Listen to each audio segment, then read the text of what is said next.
welcome to another episode of What's Up London. I'm here with Dayo, co-founder and director of Melanin Match Maker. Thank you for having me. Welcome. Glad to be here. So the reason why I asked you to come is because obviously I come across your matchmaking service. Yeah. And it is predominantly for Black and ethnic minorities.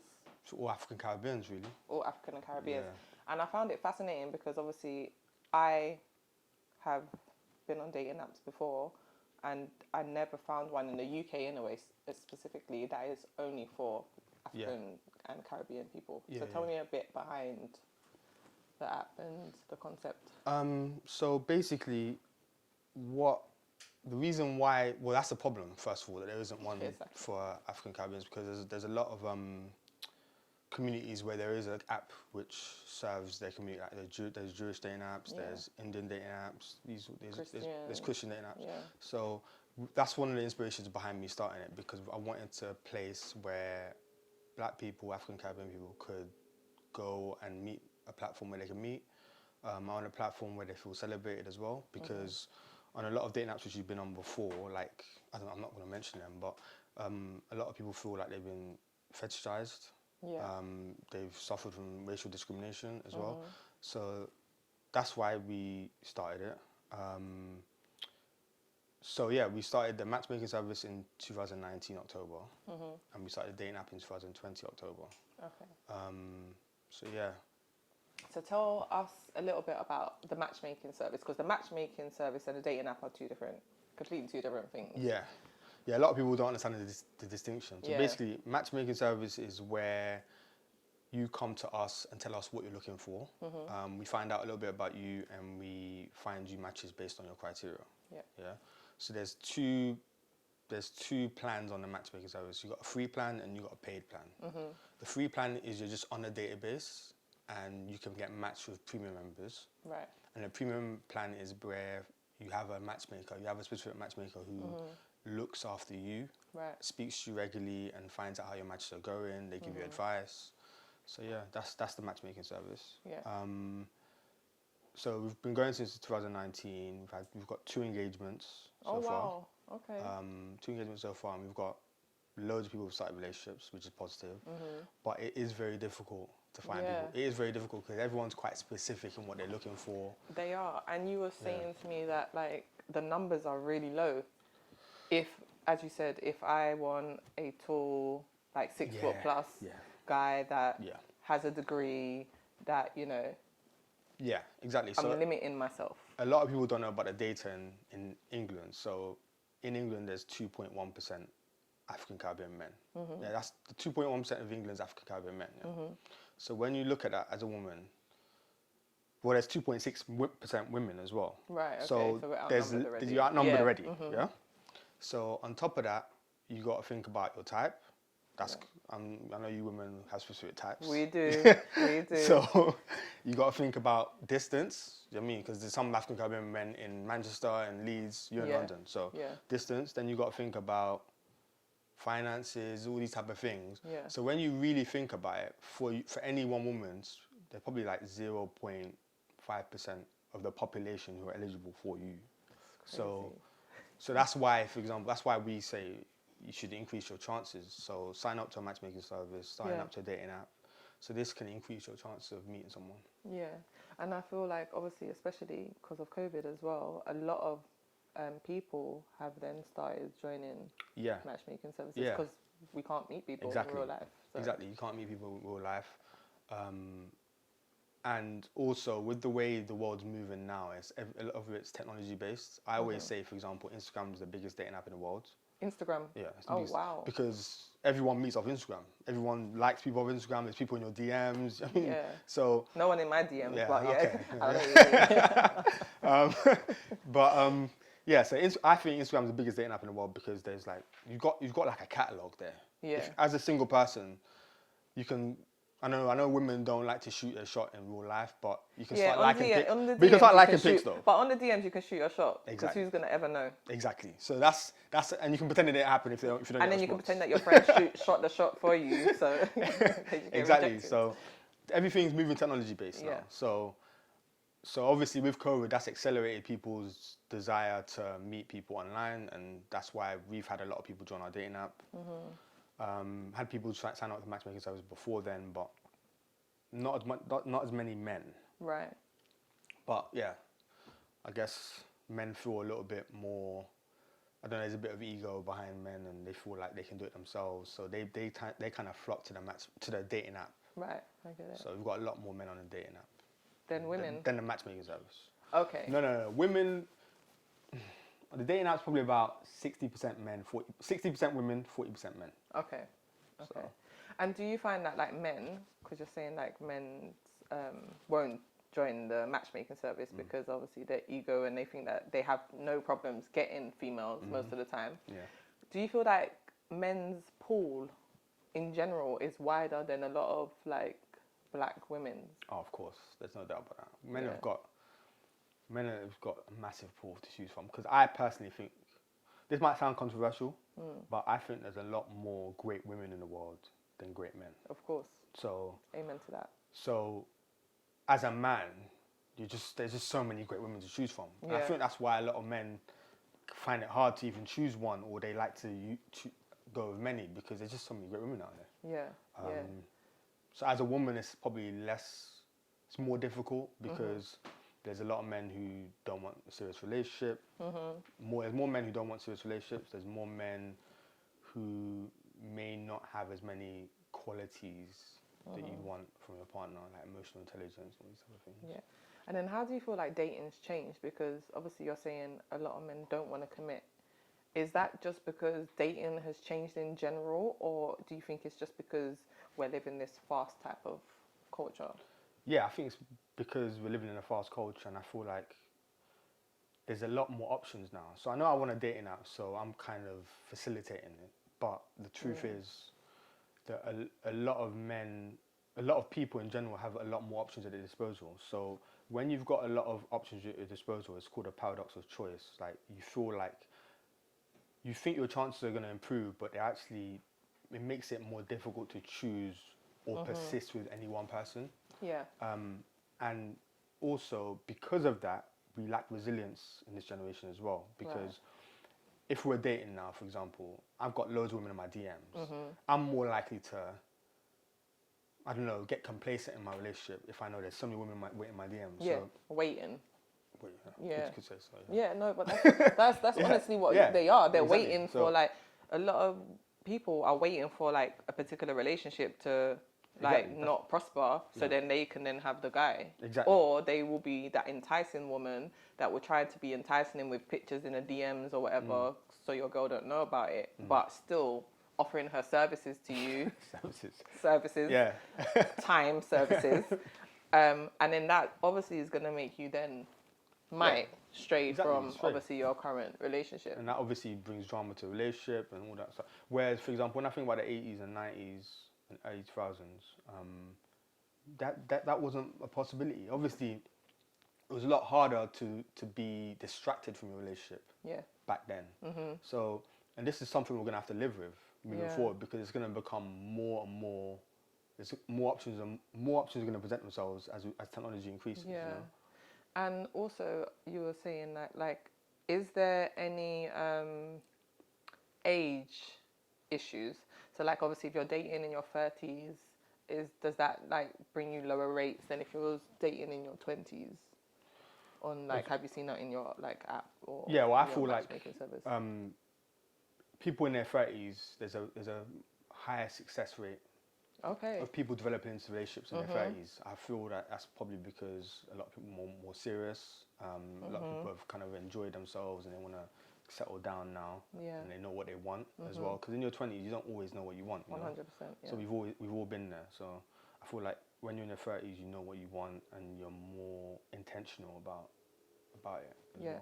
Yeah, because that's what I was going to say. Like, dating with intent is something that definitely anyone in their mid-30s or 30s is usually what they want to do. However, when you're dating someone and they don't have the same intent, then this is where issues arise, isn't it? I feel like personally, communication is very important from the jump. I feel like you've got to let people know what you're here for. Yeah. The expectations. And your expectations are the standards which you won't settle for any less for. So yeah, I feel like a lot of women are kind of scared to ask questions. Yeah. And I feel like you should ask the important questions as early as possible. Yeah. Because you can avoid wasting time. But then doesn't that also like scare the guys away? Because I've had friends that have asked guys from the beginning, like, what are your intentions? Like from the first date, what are your intentions? Good. I want to get married. I want this. I want to have kids. And then the guys never called them back again. Let them be scared. Let them be scared. Yeah, if you're scared, you're not the one. That way you find out who's real. Because you could easily not ask that question. Get strung along for months, fall in love and get an attachment to this person. 6 months down the line, the guy's like, I never really want anything serious. I never told you. So why don't you just fish it out in the first date or second? Obviously, maybe not first date, but maybe as early as possible. Fish it out early so you don't waste your time. And then how do you feel about this texting type of relationship type life that people are living now? I'm old school, so I'm a person who I speak on the phone. School. Yeah, all day, every day. But I do appreciate that the way the world's moving, everything is moving so fast now. So texting, WhatsApping, that's something which is something you just have to get used to it. But I also think it's important that you look to have meaningful conversations. Yeah. And I don't know, I feel like some people's relationships, they just message all day and like you haven't heard each other's voice in days. Yeah. I'm thinking, do you feel like it's realistic? That's not good. How much can you really learn through actual text message? Because remember, text messages don't have tones. Yeah. It doesn't have like empathy behind it. It doesn't have feelings behind it. So how are you really going to know how someone feels unless you have this type of conversation? Exactly that. And also with texting is you can ask someone a question and they might not interpret it properly. They might not give you a truthful answer, and they've actually got time to actually think about the answer. Yeah. Whereas on the phone, you can dictate, you can find out quickly. Yeah. If you're lying. Exactly. If you're lying. So that sounds like a lie. So like I don't know. I feel like a lot of this conversation I'm gonna say a lot, but I'm old school. I'm traditional. So same. I'm about to speak on the phone. So then now, how do you feel about, because so with me, as you said, I'm old school too. I want to have them late night conversations to what time in the morning. I like all of that. However, now technology is so advanced, you're on FaceTime all the time. So to me, I don't like FaceTime. Okay, that's interesting. Yeah, I don't like FaceTime. Why not? Because I might get caught slipping one day when my hair's not done or something. I don't like FaceTime. I don't like FaceTime. Surely, hold on. Surely if you're dating someone, you don't mind them seeing you like that, though? I do. No? Okay. Yeah, I do. Because I'm a woman and I always would want my man to see me at my best until we live together. And then, what about if he gets a real shock when you live together? You gotta show him. He won't get that. I will gradually, start taking off the headscarf. And then, maybe wearing baggy clothes around the house. It will be a gradual thing, because I feel like men are very visual. Yep. So I feel like you have to keep up this visual exterior for them to remain interested. And then when you fall in love, it's over, isn't it? Oh, no. To whatever I want. It's fine. Nah, we got to maintain the level. You have to love me for who I am. Yeah, so I don't like FaceTime. The only person I FaceTime in my life is my niece.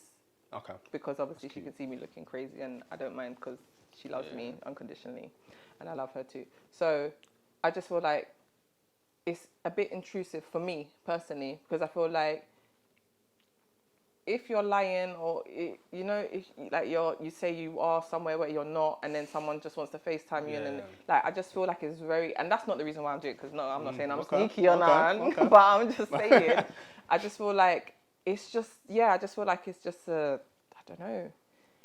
Yeah, technology is causing a lot of problems in many different ways. And FaceTime is obviously a way where, I don't know, I guess I actually think it's a positive for women, personally. I know maybe not for you, but I feel like it's actually easier to catch a man out now with FaceTime. You think so? Yeah, because, let me FaceTime you.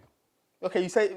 oh, you're at your mum's? Yeah, exactly. Okay. Let me say hi. Hold on. How does he get out of that? If he's... It's not working, the reception's not working. My data's not good.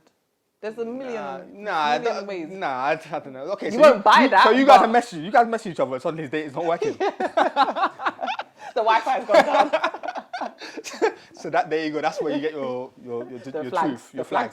Your flag. So, but I feel like it's actually FaceTime and all this technological advancements actually a problem, more of a problem for men than they are for women. But I understand your point in terms of you don't want to get caught slipping in your headscarf and all that. Yeah, like come on, let me be fabulous all the time. But yeah. So if anyone wants to get in contact with you, because I saw your ad, was it on Made You Think? What? Oh, we've been all over Instagram, Shade Bar. Yeah. Made You Think. A few other because that's how comes.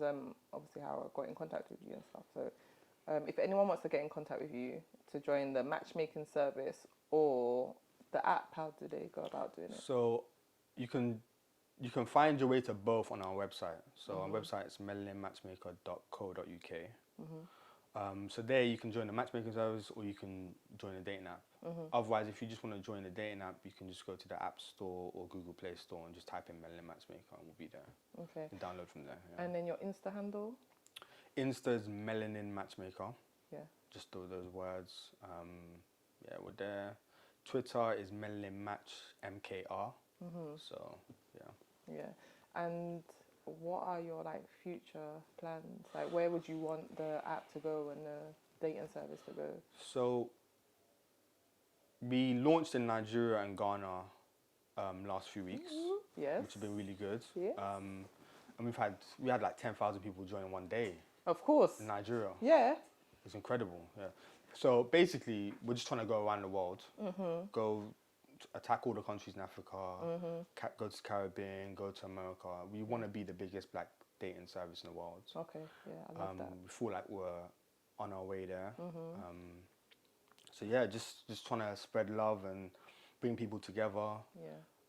Because I don't know, I feel like it's just so much. It's so difficult to meet people these days, and although a dating app might not be ideal, we don't want it to be a hookup dating app. We want it to be a more for people who want serious relationships. It might not be ideal in terms of how we've grown up. Yeah. We just feel like if you want to increase your chances, then why not, really? Yeah. So by the way, on our dating app as well, for people who aren't who don't like being out there, we have an incognito mode. I don't know if you've seen it, but if you don't like being out there, you can have a private setting, so you won't be on the app, but only the people who you like will see you. Perfect. So therefore, your cousin or your brother doesn't have to see you. Yeah. Or incognito mode all day. Definitely. Yeah? All day. Definitely. So we have that mode for you. So yeah. a lot and what made you think of that idea?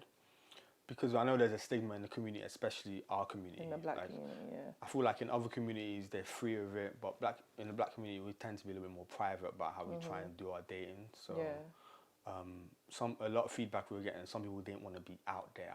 Yeah. So we said, okay, cool, we created this option for you. Halfly be out there. Yeah. So we created this option for you, and yeah, you can go about your business privately if you want. Obviously, some people might say that gives opportunity for people to cheat or whatnot, but there's always going to be options. That's what I was going to say. So, there's always going to be options. Yeah. If a man wants to step out of his situation or whatever, or a woman, there's always going to be times, places, and things that they can say and do in it. I just think as long as people are honest, if you're not monogamous, then just be honest with it from the beginning. That's an interesting one for me, because a lot of women say stuff like, okay, so if you don't want monogamy, tell us. Yeah. But how many women are going to be happy with that? The thing is, it's not about, it's not sometimes about happiness, because obviously when we're dating you at the same time, we don't know if you're the right person either. Because we don't know if we're just dating people, whether or not you're taking us seriously or not, or we are the one. So if we know that the guy is maybe dating a couple of other girls as well, then it's down to us to make the decision whether we want to be part of that situation or not. Some women are accepting of it. Other women will be like, thanks for letting me know, but it's not for me. But when I think the lines get blurred is when no one says anything and then you find out. And then obviously women will feel offended, because if you told me I would have had the freedom of choice whether I wanted to stay or go. Yeah. I'm kind of worried about monogamy moving forward because I feel like it's getting accepted. It's more. We're seeing it everywhere. It's being acceptable to be a side chick and all these type of things. It's being promoted everywhere. Yeah. And I know this used to happen from the start of time. Yeah. But it's becoming so prevalent now. Yeah. That it's kind of like wow. Yeah. Wow. But then obviously there's like, you know, some men just have it like that, and they've got like all of their wives in one house, or do you know what I'm saying? That's like religious, like in some religions, they've got it like that. So. But then obviously, apparently they have to all be treated equally. And that's obviously something that's totally different from what happens when you're a side chick. There's no equality at all, yeah.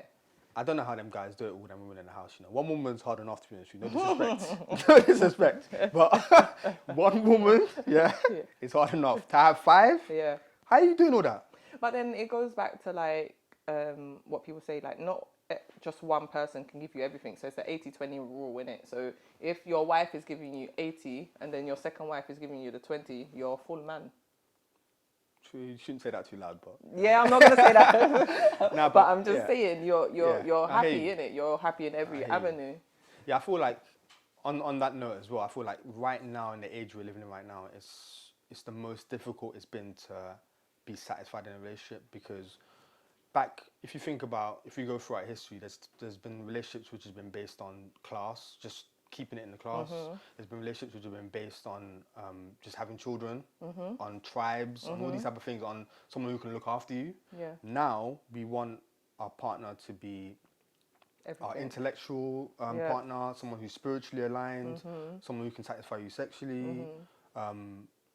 All these type of things, financially stable, all these type of things. Entrepreneur. And on top of that, you've got to navigate social media, you've got to navigate the expectations of this society in terms of finances, all these type of things. Yeah. So it's so difficult to find a good relationship right now than it's ever been. So, yeah, man, it's a real challenge. And how do you feel about like, because I feel like here we're very like closed on our relationships. Not a lot of people like celebrate their couple, their partner. So a lot of people on their social media might not put their partner up or might not put their children up, and like just private things. They're like, oh no. So why do you think that we're like that? As a community or people in general? Yeah.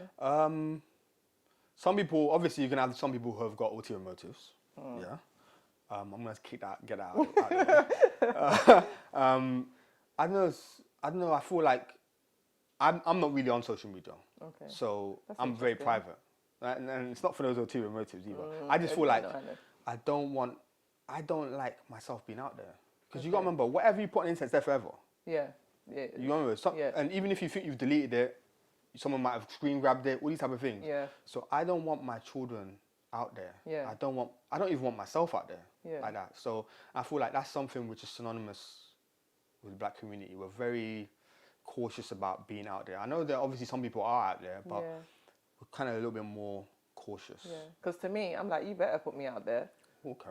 Yeah. Wow. I want the whole world to know that, that you're mine and I'm yours. And you're going to do the same, yeah? Yeah, of course. I would. Okay. So what about if he didn't want to do that?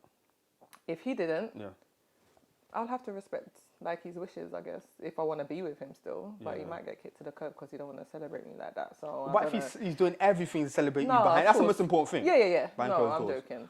Like I would respect. Like, I don't know. I feel like a lot of men, particularly, are quite private on social media. Like they've got the profile on private as well. And they don't even take many pics. Yeah, or they take pictures, but it'll be of the food or random. Yeah, exactly. Stuff. So to celebrate you is probably difficult, as much as you should be celebrated. If you think so. Yeah, every day. Every day. All right, thank you so much for coming. It's a pleasure. And you guys go and follow and be on the matchmaking service and support the cause. Is there anything you want to ask me? Have you joined the dating app? I have joined the dating app. How long were you on the dating app for? I was on it for research purposes. Research purposes, yeah? Yeah, maybe 3 months. 3 months, yeah? Yeah, 3 months, yeah. Okay. And there was a couple of conversations that I had with a couple of people. And it wasn't like Tinder and POF and Hinge and all of that, I found that it wasn't very sexually led, which was good for me because I'm an intellectual type of person. So to hold a conversation with someone and get to know people, it doesn't always have to be about hooking up. I felt like one of the guys I started talking to, we just ended up working in the same field. Okay. Which was a great connect. That's cool. Like in the end, yeah. So yeah, but no love yet. Okay, well, you haven't joined the matchmaking service either. That's poor. That's poor. I need that. Maybe I need the matchmaking service. Maybe that might work for you. But obviously, not every connection leads to a relationship. For people on a dating app, you can actually meet some great people who can benefit you in other ways in life. So yeah, that's cool. Yeah, thanks. That's cool. I look forward to you on the matchmaking service. Yeah, definitely. Listen, you'll be at my wedding doing the speech. If it weren't for me. That's right. That's right. Thank you for having me. No worries. Thank you. You got any questions? Where do you get your data from in terms of like? Oh yeah, he's the data genius, by the way. Okay, no, I'm really into data. Because you came with like, there's how many women out there, there's X amount of guys out there. Where do you get your type of information? Okay, it's interesting because we had to fill out the latest census now, but it was based on the last census. So data is out there in terms of how many Black African Caribbean people in marriages, or how many Black African Caribbean people in the country. And that's another thing why we wanted to do the dating app, and the matchmakers app, because we also wanted, because we've got the lowest percentage of marriages, and we've got the highest percentage of lone parents as well. So that's something which really troubles me, because I've got this, there's a famous saying where if you date better, you marry better. If you marry better, you family better. If you family better, you community better. So a lot of it just goes back to dating. So if we can date better, then we can marry better and we can family better, and ultimately our community can be better as well. And especially like if you are in a family and you see your mum and dad together, you naturally think that is just the pattern of what you should do when you get older. That's right. And that's more of an issue for us, because a lot of people have grown up in single parent homes, even myself. And sometimes we get used to, we've fallen into that pattern of thinking that's the norm, and thinking that we shouldn't want to be in a unit. So that's an issue, and that's something which is part of what we're trying to do. Yeah, because that's the same as me. But I know that I want to be married. Yes. I know that I want to bring up my children in a stable home. I'm not saying everything works and lasts forever, but that is my intent. Yeah, that's good. Yeah. That's how it should be. But yeah, I'm really big on data, because it shows a lot of patterns with what's going on, and it drives future decisions as well. So yeah. What's your wildest request on the man, I've had some wild requests. So I probably shouldn't go into too much detail, but we've got some people who have come to the matchmakers, everything. They want people from specific villages, want them to be virgins as well. So and obviously it's very difficult to. It's hard enough to find African Caribbean people in this country already. It's very difficult to find someone who's from a specific village, or who's a virgin as well. So it's difficult. But yeah, matchmaking always presents so many different challenges, and so many people have got their own requirements, and it's not really easy. And I just feel like you should let love lead you. Instead of, so you've got a 6'1" guy here. You want a 6'1" guy, but you've got a 5'10" guy who's a great guy and he can love you. Like, is the height that much of a factor? But I feel like people should be a little bit more open to finding love in not exactly what they're looking for. And a lot of men, for example, if you think about it, I've mentioned this before, but I feel like a lot of Black women are going for the same man. Yeah, I bet you I can tell your type now. Financially stable. Ideally, yeah. Dark, maybe. Bearded as well. Yeah. So if you think about it, that man has got his choice of the whole lot. And come on, it's just gonna be, not everyone's gonna get with that guy. So if he has to be a 5'8" guy, no disrespect to anyone who's 5'8" or whatever. Do you know what I mean? Like, if it has to be a guy who hasn't got a beard or whatnot, ultimately I feel like we need to let love lead you, and sometimes you need to think about who's going to make the best life partner for you, you know? And that involves people who can co-parent with you, who are going to be good people who co-parent, people who are maybe emotionally intelligent, people who share the same economic goals. Someone who you can see in the future, you know? Yeah. All right, cool. But yeah. How many like people that's asked on your dating site that's have kids as well? Is there like a ratio of people choosing another person that has children or anything like that? Yeah, so what we notice is obviously when you're in your 20s, from people who are in their 20s, they don't want people with kids. Yeah. But as you get into your 30s, they're more open to people with kids. Yeah. So I guess that's the way it is, really. Yeah, and it becomes more of a norm, innit? Because you're going to have a child in your 20s or something like that, or towards your late 20s. It's always okay to have like one or two.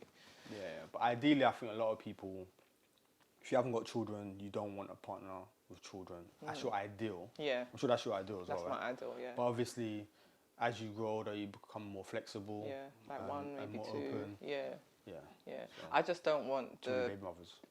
I don't mind two baby mothers. I just don't want the drama. So I just want everyone to know their place, basically. Yeah. Your place comes first, right? No, not at all. I'm joking. Their kids' place comes first. And the mental state of their mums comes before me, because if your mum is not, the parents are not in a good space mentally, then it's going to trickle down on the children. And whoever I'm with, I don't want to have to, deal with children that have like mentally unstable parents. Because it's a lot of work on the child.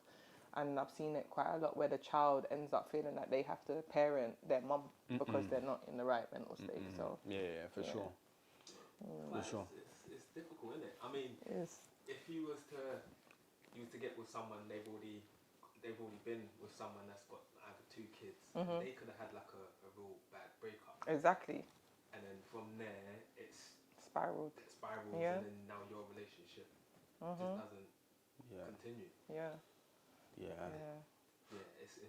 a difficult one. It's a difficult one. I feel like a lot of people have also got like so much past trauma. Yes. That they haven't unpacked yet. And it comes out in your relationship. Yeah, it'll come out in your next relationship. That's why a lot of people need to heal before they get into people. new relationships, because you could hurt people, they say. So always. You could end up hurting the next person. Yeah, you know? And the thing is, what people don't understand is the trauma that comes with being in a relationship. But then I also was saying to my friend, the reason why we make all these mistakes is because we ain't been taught. We are self-taught. We are self-taught how to be in a relationship. We are self-taught how to love. And a lot of people's love languages are not the same. Like my love language can be, I'm one that likes little things. I appreciate like little gestures. If you brought me home a box of mangoes, I will be so happy. Because I like simple things. Where you might not be that type of man.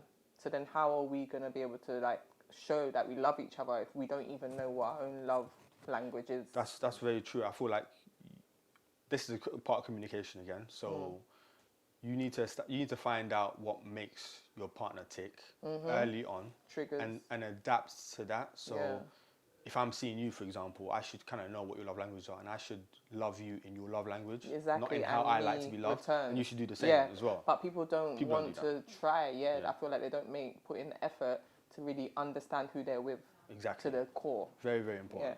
Okay. Thank you so much for coming. I really appreciate your time, and I hope everything goes well with your matchmaking service. Thank you so much. Pleasure to